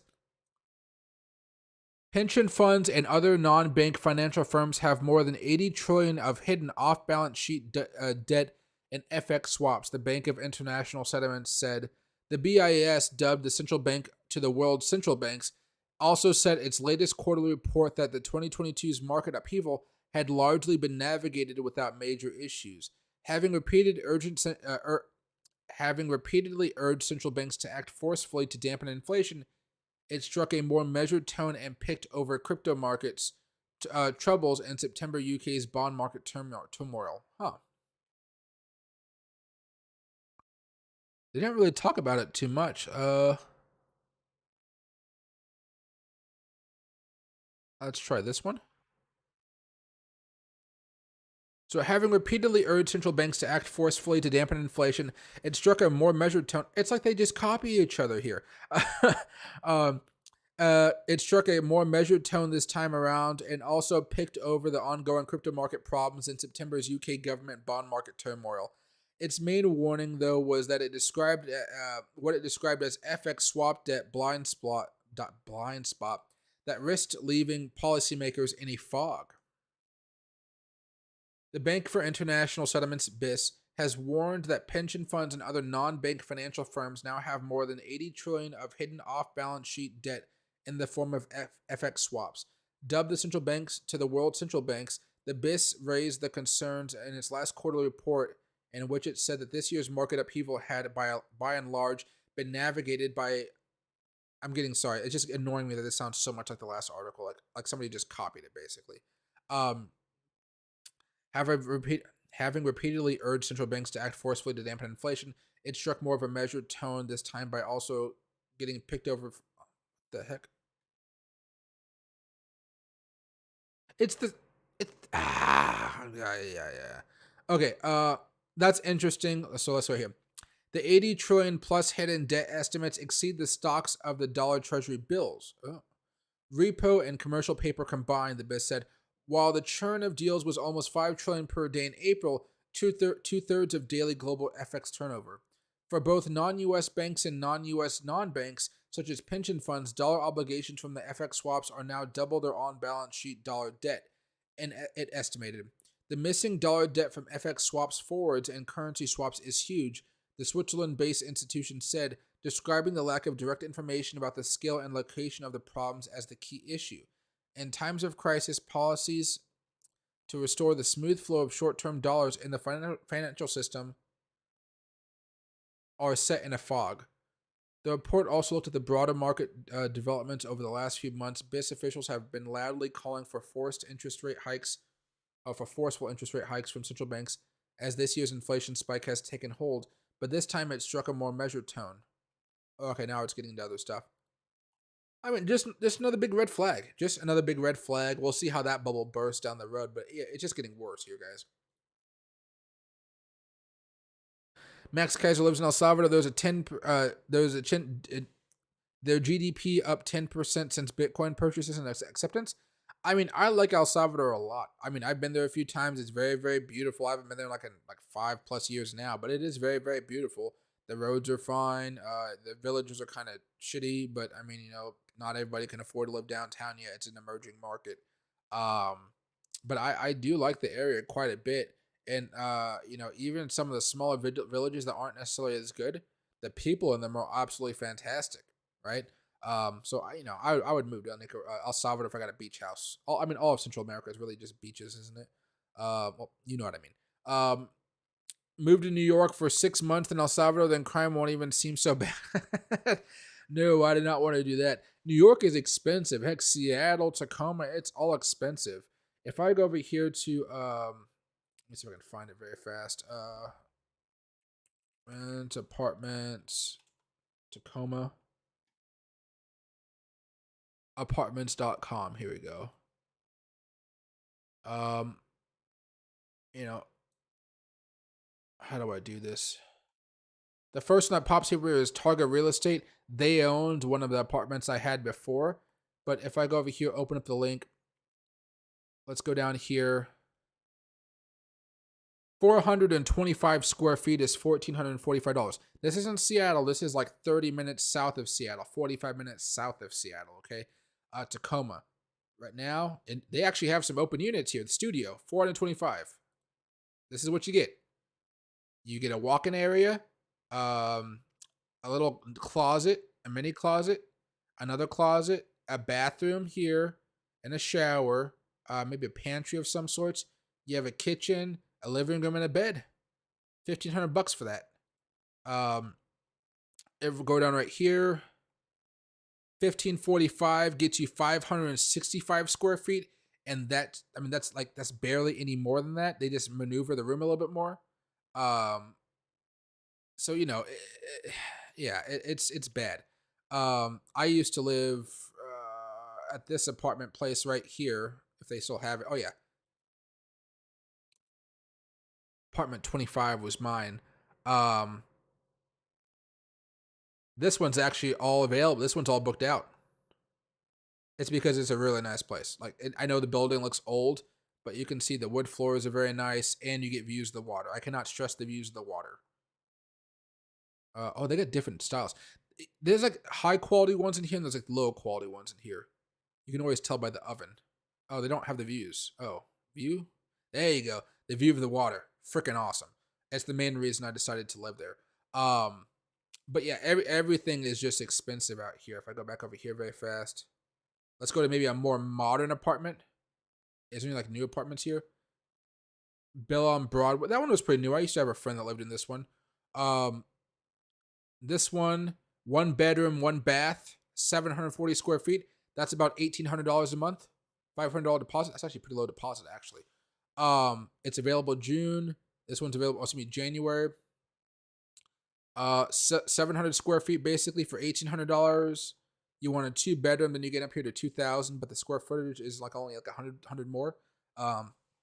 So it's gonna be wild basically. But yeah, I like my cheaper. It's still cheaper rents over here. If you go to Seattle and whatnot, it gets more expensive. But like over here, I have a friend. She comes from a wealthy background though. You go over here to Copper Line. Oh man, Copper Line is where you go if you want to have some fun. 1A anywhere from like $1,800 to $15,000 a month, depending on where you're at though. Like $1,900 for this isn't the view ones. How do you find the ones with the view? Well, basically, it's a very lovely spot. I'm used to the 2-bedroom places myself, but that's like I don't know why it goes up all that way, but most are in the $2,000 range. The ones at 20,000 are the ones at the very, very top. Most people, people pay for them, but they're stupid.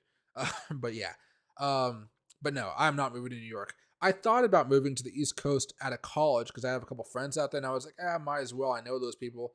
I don't really want to come back over here to the West Coast. But then I came back over here to the West Coast, and I was like, oh, I miss this vibe. It's a nice chill vibe. Not so busy. There's so many things going on the East Coast. Like, all of your states are so connected, and everything is so together. Out here, everything is just so far apart, and you got to drive to get anywhere. I kind of like that instead of having just too much stuff going on the East Coast. Apparently, since El Salvador accepted Bitcoin, crime is down 95%. That's because that guy, that president, he cracked down a lot on the criminals out there. I made a few videos about it like months ago, but let's see. Like, he was pretty much just cracking down hard. Like America was like, oh no, you guys shouldn't be cracking down on crime that much. And he was like, you don't know about our country. Stop. Get out of here. Like cracking down. Like just getting tons of people, look at it, tons and tons of gangsters, criminals, and putting them all together and be like, nope, you're in jail. No rights, you're in jail. This is out of control. Like it's pretty darn crazy what he was able to do, but because crime was so bad, to a certain degree, he had the support of tons of El Salvadorians. Maybe not the mothers and fathers and families of these individual criminals, but everybody else that was afraid of being terrorized by them. Oh yeah, yeah. They were very happy to get all these criminals off the street. I guarantee it. But yeah, I mean, like, dude, just look at all that. Like, this isn't in nice temperate weather. This is freaking hot outside, and they're just sitting there. You know, but definitely some really crazy stuff that happened over there. But I mean, his people wanted it, and I can't blame them. Could you imagine if New York cracked down, or any of these big cities actually just cracked down to make the city safe and like secure? You couldn't do it legally, I guess, because of all the rights that people have nowadays. Um, but I think people, once they saw how clean New York could be, how clean Seattle could be, how clean Portland could be, all the just cities in general, I think a lot of people would like that to happen, but they don't want to lose those rights even during for like to make the city clean. You know what I mean. But yeah, it was absolutely wild what happened down there, and he actually missed a Bitcoin event up here. I think he missed the Miami event up here last year because um, of the way his country was having a lot of crime issues. During that whole week, he was just like going after every criminal he could find. See, and as you said, I mean, it was pretty wild. It was definitely pretty intense here. But yeah, it'll get better. It'll get better there over time. I was looking at houses over there. Like, let's see. Um,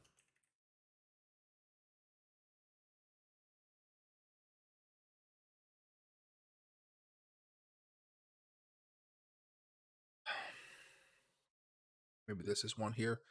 Their websites are kind of janky compared to ours for real estate. So let me just kind of figure this out here myself.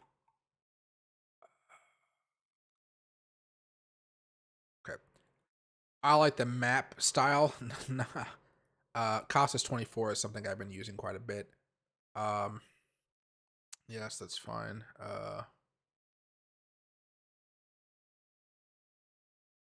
No, no, no, no, no.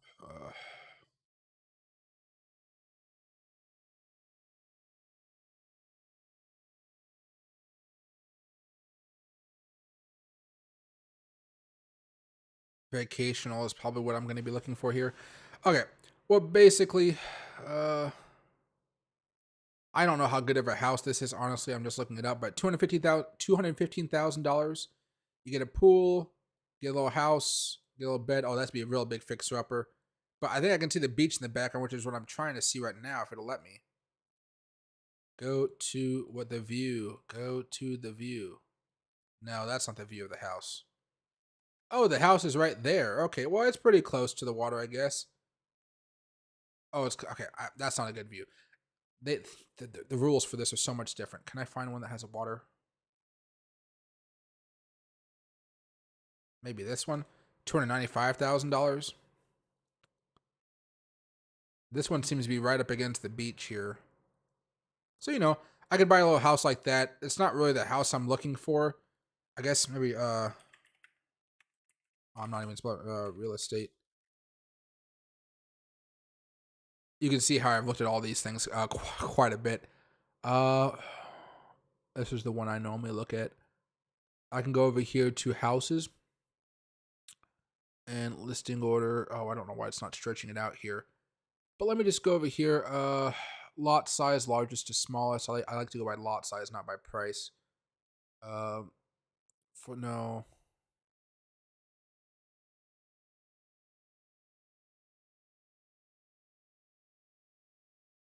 something that I mean, here's something. Okay, so this is a smaller house. It's $595,000. It's going to go a lot further than like that amount of money here in Washington State. But you can see this house right here. Older on the inside, it can be fixed up. That's not a problem. But you see the view. The view is what you're looking for. The view. This is what I want, and you can't really find this in Seattle or around Seattle. And if I try to buy this in LA or anywhere else, yeah, good luck.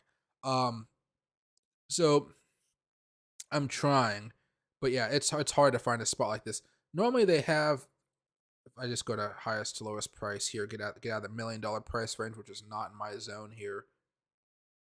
Let's go down a little bit. Let's go to maybe page 4. Stuff like this, I don't mind. Here's one for $579,000. Nice view of the water, nice open. You can see how it looks a lot newer. Nice stuff. That's what I want. And to be honest, like, I'm not even looking for a house that's expensive because I want to invest in some property while I'm down there. So kind of like buy this and invest in a property and maybe like rent it out. But all right, anything under 400,000, the houses may not look like the craziest, nicest, but I can fix it up a little bit and make it look nice. Like here's one. Look at that water with the view. This little overflow. I'd fix it up a little bit because I don't want spiders in the house and whatnot. But yeah, definitely fix up those walls, but fix up those windows a little bit. But I would love to live in a house like this. Absolutely beautiful. And I'm not looking for like complete luxury, like $1 million house. Everything has to be modern, but I do want it to be, nice. Nice plugins for my Wi-Fi and stuff like that. Go over here to page, let's see, maybe page 7, get even a little cheaper. 419,000. Small 3-bedroom, 3-bath. Oh, 3-bedroom, 3-bath. That's actually not so small. Over here, 415. That one was sold already. I mean, let's just go to this one here. 419,000. Nice little home. Nice view of the water. Open. Right. I could totally be fine with this. Because it's just gonna be me and my dog. It's just gonna be me and Loki. Maybe Loki's gonna have some pups, and we're gonna have multiple pups out there. But even if you get down here to like, let's go to page 10. And you get down here towards 300,000, 299, 299. These are all sold here, rightfully so. They're really cheap. Can I find one still in the market though? Well, let's just look at this one. 295,000. Gonna be older when you can see the older walls here. But you got the view. You got some stairs. Got a pool. Pool looking at the water. There you go. A little outside area with the little closing doors. Oh, open concept living room, I guess. But it looks nice. Gotta get a new oven. Gotta fix up the walls. That tile has got to go. But would I be fine living here? Of course I would. I am totally. That's what I want to do. But getting Loki down there, that's the hard part. And I'm not gonna leave my dog up here. That's a big no. That's a big red flag if a person leaves their dog somewhere like that. Me and the wife have property in the jungles of Brazil. When the shit hits the fan here, we're heading out. I cannot blame you at all. I cannot blame you at all. I'm looking to get property down in El Salvador and kind of live up here and down there, kind of migrating back and forth. But yeah, I gotta get Loki down there. Worst things worse, I'll like really save up and make a couple big trades, and I'll get like a private jet to do a one-time trip down there. But I'd really like to find a way to keep me and Loki together. I don't like to leave Loki around, and Loki doesn't like to be away from me. We got too good of a bond. Or we both got separation anxiety from each other now. We don't even leave each other for more than like a day at most. I think the last time we left for a while was when I was in Vegas. But before that, we hadn't been away since September. It's been a while. He's fine when I'm not here. Only the first few minutes after I leave, he's really, really sad. But I want to try to find a good way to get him down to Nicaragua. And then I just want to buy a house, pay it off pretty quickly, actually, down there because they're so cheap. And then just focus on, building the YouTube channel out down there, making connections in Central America for crypto technology because I know they have them down there. And make connections in the government of El Salvador or Nicaragua, wherever I'm at, and kind of guide them as best I can to say, hey, I think crypto's good. Here's some things I've learned over my years. Here's some good opportunities you guys might have to buy some crypto if the country does want to buy it. Might as well not waste, your citizens' money on buying at $69,000 or something like that when you could be buying at $17,000 now. And hey, Aaron, that tile I know, and hey, Dick, yeah, dude, they're so great. But yeah, the tile, yeah.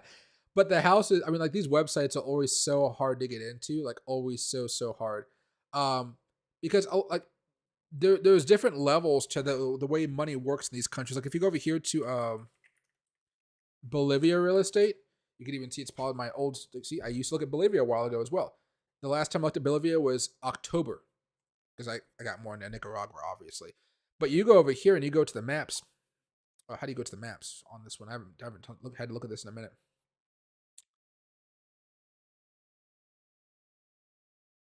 How do I go to the map? Map. Open street map.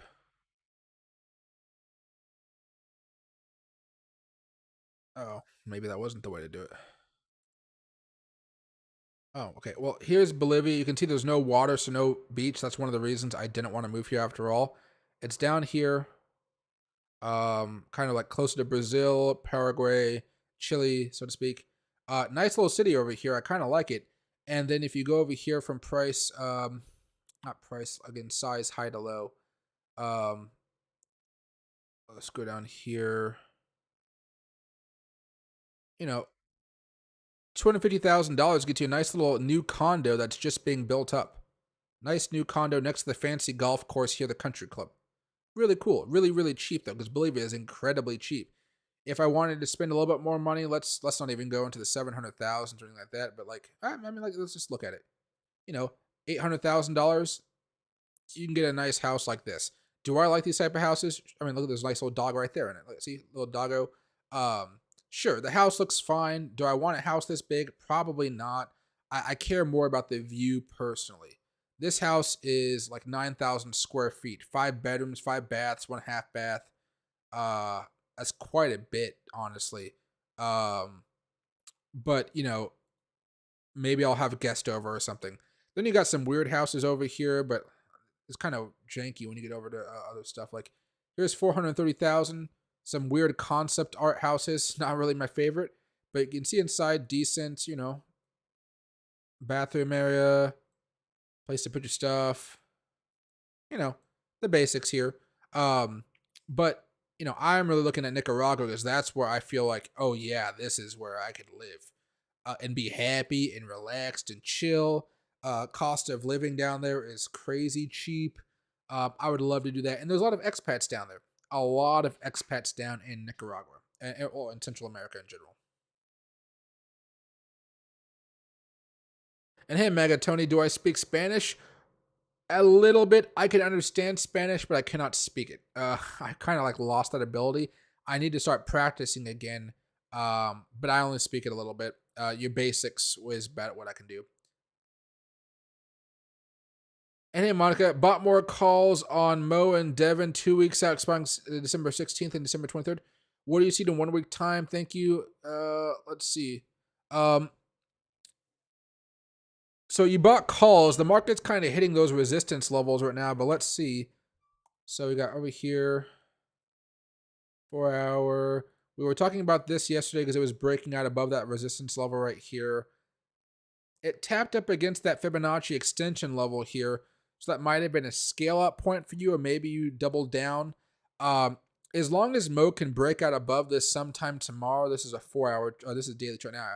As long as it can break out above that tomorrow, you could see this moving back up to at least, let's see this next level of resistance. Yeah, around $48 or so. Excuse me, 49, high 48s. And that might be your next scale up level. And then if you're going to be holding it for like a longer expiration, as long as we don't have any bad economic data like till next week, so this week's probably a good opportunity for it.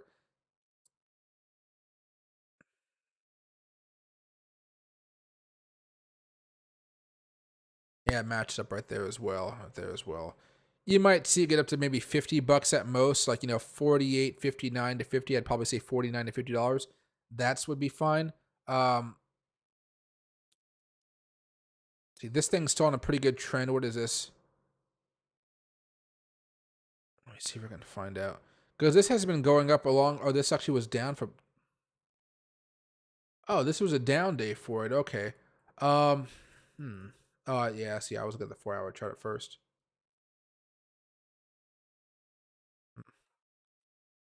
Yeah, you can see it hit up to $49 or so, $49 to $50. Be careful because if this does turn into a reversal, your first big hint to that is going to be this breakdown that would occur over here. That might happen sometime Wednesday or Thursday if this 4-hour chart kind of just keeps going more sideways here. be careful. You could hit some consolidation that may take you down a little bit. Okay, as far as this one's concerned. If tomorrow we have a breakout, that changes the story. I'd be scaling at around $50, 49. Be careful for this reversal because the entire market is literally up against a massive resistance level right now, and nobody knows if we're going to be able to break out above it without the inflation data coming out next week and Jerome Powell coming out. The other one here, DVN. All right, this one's always more interesting. So Devon probably isn't going to be as good as Mo right now. Devon's still in this middle downtrend, so you can see it's in the middle of this consolidation period. Normally, this consolidation period would suggest that we're going to break out above it. Oil prices are kind of acting a little bit more erratically right now because people are afraid that the economy is slowing down, so oil's going down. So as far as Devon's concerned, you're about to have that death cross on the daily chart, which should bring it back down, maybe down to 64, kind of around the 200. The only thing about the 200 here is it's just never really been a level of support. Broke down easily, broke down easily, broke down easily, and then you kind of bounce right afterwards. But you may see us coming back down a little bit more here, which may actually lead to a death cross between the 20 and the 200, which we haven't had since, January of 2020. It's been a minute, of course, because COVID and whatnot. What I'd be looking at here is actually going over to oil prices. Let's go weekly. And you can see how oil prices have been stagnating for the past few weeks with all the news coming out about as far as OPEC keeping production at a good pace, Russia not being able to give oil out to Europe. Now I think those sanctions just went into effect. I think you might see oil spike up a little bit more here. If oil gets back above that 20, maybe those calls get a little bit more profitable for you. But Devon's going to be a huge risk here for swing trades because every single day we're learning more things about, hey, is China going to be reopening? That means oil and Devon energy should go up. And then, oh my God, the economy is going down. We're starting to, maybe we might lose jobs eventually. That's when oil starts going down. So you're kind of playing a game with those ones. So careful with it. The easiest way for me to trade Devon normally, or just oil stocks in general, is to try to trade them on some of those larger trends. So for Devon energy right here, you can see maybe over here after we hit some resistance levels, I might have opened some up. Even if we had this right here and go back, right? We had a false breakout right there, which was really hard to trade, which is why I don't swing trade right now. But yeah, it almost kind of turned into a new flag now. So if maybe we go something like that. But yeah, I'd say be careful of this one. That death cross may bring us back down towards the $63, $64 level here fairly soon. You're going to be hoping that oil prices can have a big boost this week. I was hoping OPEC might do that, but OPEC today with I don't want to go to the website of OPEC. I just want to look at the news on OPEC. There you go. OPEC Plus agrees to stick to its existing policy of reducing oil production ahead of Russia sanctions, right? So they're not cutting anything, which I was hoping they would cut to kind of drive the demand up, or put the supply down so the price goes up. But that didn't happen, unfortunately. So I'm watching it. Careful. It's in that middle zone right now. It's still going down. But as far as calls, you said December 16th. So you got some time. You're going to want to hope that you can have a reversal here from the oil prices, which could actually happen, but be careful of this death cross coming over. Death crosses don't necessarily mean everything's bad, but it just says, hey, now you have to be able to break back above that 20-day moving average here. Hope that some good news comes out for oil, because normally I'm only trading from like the zones, and there really hasn't been a good zone for me to buy in right now. But yeah, because I've been mostly paying attention to the day trades here. Watch out for a pivot point. That's what I'd be looking for right now, though. You're kind of seeing this zone right. It's not even honoring that zone actually at all. Yeah, it's not even honoring it.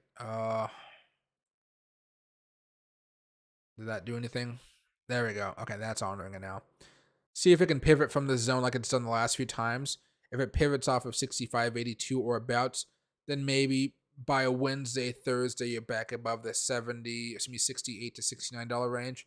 Be careful as you approach $70.50 though. And hey again, Tony. Fun fact: Michael is half Mexican. I am. I even have a shirt upstairs when I was a kid that said Mexico on it in like Mexican colors. Remember, here's Bitcoin on the 5 minute chart. You can just see how it's not been having the best time here. Um, I'll show you guys very fast. Ancestry, ancestry.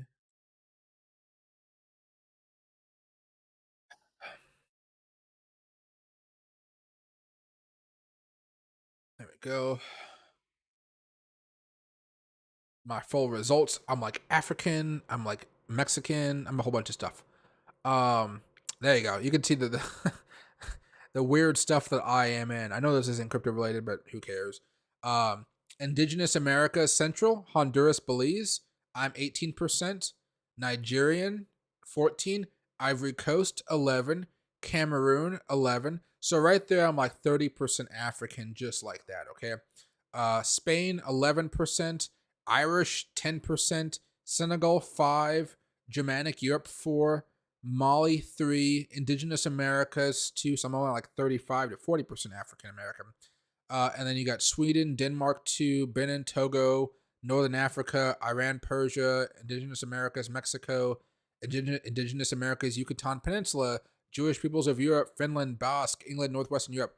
I'm a I'm a whole bunch of stuff, but the majority is kind of weird. It's like Native American, you can put my native like Mexican side basically, Native American, Spain, Ireland, maybe some Germanic Europe I got from my mom's side. Um, but my dad gave me the Spanish and the Native American here. So, all this stuff over here, dad's Mexican, Costa Rican, right? Over here, Honduras, got it all. I got it all. Pretty interesting to watch, though, or when you kind of get the information there. Probably shouldn't have done it because the information is going to be sold off to some secret government experiment lab or something like that, but it was fun.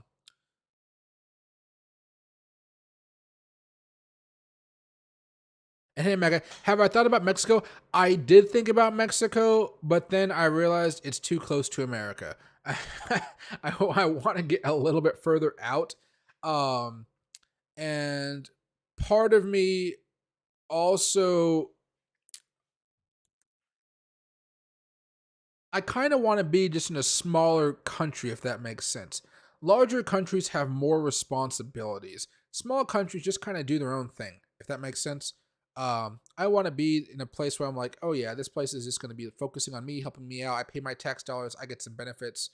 I'm happy. They don't mess with me. I don't mess with them. I'm just kind of doing my own thing. Uh, I don't gotta watch, CNN, Fox Business, Fox News, MSNBC, PBS NewsHour, and look at the news and just like, wow, the world's falling apart. I'm like, no, I'm looking outside. Things looking pretty darn good, right? And then that's kind of what I'm hoping for. I don't know if I'm allowed to bring my guns though. I'll bring some rifles and stuff. I don't know what the rules are for that. Maybe if I show up with a rifle, they'd be like, "Sir, you can't have that in this country." um, let's see. And hey, Fat Buddha, I recommend Merida, Mexico, Yucatan, safe city in Mexico. I'll look it up, guys. I'm always up to look for a new place, but I kind of like those like quiet spots. Quiet spots. I think the quietest that I mean, only the noisiest that place I showed you guys in Nicaragua gets is when like maybe a cruise ship stops for the night. There's no cruise ship port, so they just have a smaller boat go into port and pick people up or drop people off. Do I think BITF will hit all time highs the next bull market? What is that?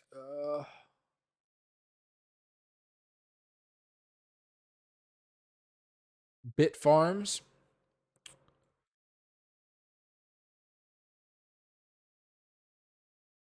Two things. It depends on what the regulations are that are coming out later on this year, maybe even next year. I would say I would give it about a 60% chance. Yeah, as long as they can survive this bear market, I'm sure they're going to be looking fairly fine. Hopefully, they can move to another place that gives them cheaper energy. But yeah, I think they can. 60%, not like a sure thing. A big chunk of that is regulations and seeing what happens there. You've already seen certain states go really anti-miners. Um, some states are more pro-miners. Hopefully, they're in one of those states. And hey, Tony, I'm doing pretty good. And hey, next, so I'm paper trading ES futures at the moment. I think on Thinkorswim. Damn, they move money so fast. Um, yeah, it's more about the pips if you're doing forex as well. But Scalping is what I'd like to do on those types of charts, I would say. Unless you're doing like monthly holds, which can be very good, but those can be kind of risky at the same time. Stick to your stop losses and you'll be fine. The good thing about TD Ameritrade is you can get in and out very, very easily. There's always liquidity on TD Ameritrade. See. And here next is Evgo. Evgo is, I mean, it's Evgo. So as far as, yeah, there you go. I mean, it's just not going in the right direction. Um, It's not even like trying to hold zones anymore. You can kind of just see if you zoom out here, it's just not looking too good, right? It just has a steady downtrend here. Um, the best thing you could do is dollar cost average into this over the next few weeks, and then hope that sometime in January, February, we're bouncing back up towards the $8 to $10 range. The good thing about Evgo, because there's not much good about it, honestly. You can just look at the chart and be like, wow, this has not been good. The one thing that is good about it here, it's mixed if it actually is good about it, is this. It has a short float of around 32%, which means this thing is geared up for a massive short squeeze. That's what you're going to be buying for right now. There's going to be no easy way to tell if the short squeeze is going to happen today, tomorrow, the next day. The whales are going to decide that for you, okay? Your best bet is going to be to dollar cost average into this sucker and just wait for it to pop. And when it pops, you get out and you make some money. Have predetermined scale out levels when that starts to occur. But as far as Evergo is concerned, very, very high risk. You can just see how this has just been going down and down and down. It does have a little bit of choppiness. So you can see right here, it went up around 15%. On this last bear market, little move, it went down 20%. You got to hold and you just got to hope that when it gets squeezed up, you're able to take some money out of that. Okay. Now, the reason I say dollar cost average in is so you get in like, here, here, here, here, here, and you sell here, here, here, here, here. Dollar cost average in here, you're selling all the way up here and you're taking some profits. They're not going to be monster profits unless you really are able to buy the bottom here. But look for a pretty nasty capitulation event. Normally is how I would look at this. Then after that, you're going to see a short squeeze as shorts start to take their profits because shorts have been loading up from here, here, shorts loaded up here, shorts loaded up here. When they start taking their profits, that's when you start making some money. But normally they're going to take profits when it's like, oh, like when you see, oh my God, it's going parabolic up. For them, it's like, oh my God, it's going parabolic down. It's crashing. Now I got to start exiting out to take my profits. That's what you're going to be hoping for here. You're getting close. Maybe this week, next week, you find that local bottom. Maybe. Very, very risky. Be very, very careful. Dollar cost average into it. Ride the short squeeze wave. It's a massive, massive short squeeze here, or a short float. Excuse me. 31.85%. That's pretty darn big. But just be careful. This is one of those higher risk plays. Don't hold on to it for too long because you can just see this is 2020, shot all the way up, and that's just been coming down slowly ever since. See, Tony, scalping, exactly, definitely worth it. Okay, everybody, I'm gonna go grab some dinner right now. I will see you guys tomorrow. And for members out there, especially all the new members, thanks to Starscream, thank you very much, Starscream. I will be doing a members live video sometime tomorrow afternoon. It'll be on YouTube so you guys can watch it if you miss it, and I'll be doing another one on Thursday.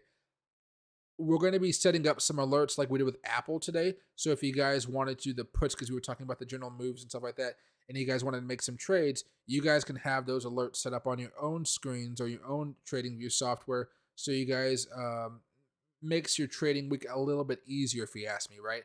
Especially if you're kind of going with the trend for which right now is we're still in this larger downtrend as far as stocks are concerned, and we're hitting that trend line right now this week, and we're hoping that we can break out. But so far, as you guys can see today, we did not break out. In fact, we got rejected a little bit here. Okay, all right. But I'll see you guys a little bit later. Thank you guys for watching the stream so much. And remember, members out there, I will be answering you guys' questions tomorrow, probably around 4 o'clock or 5 o'clock. Okay, if not, maybe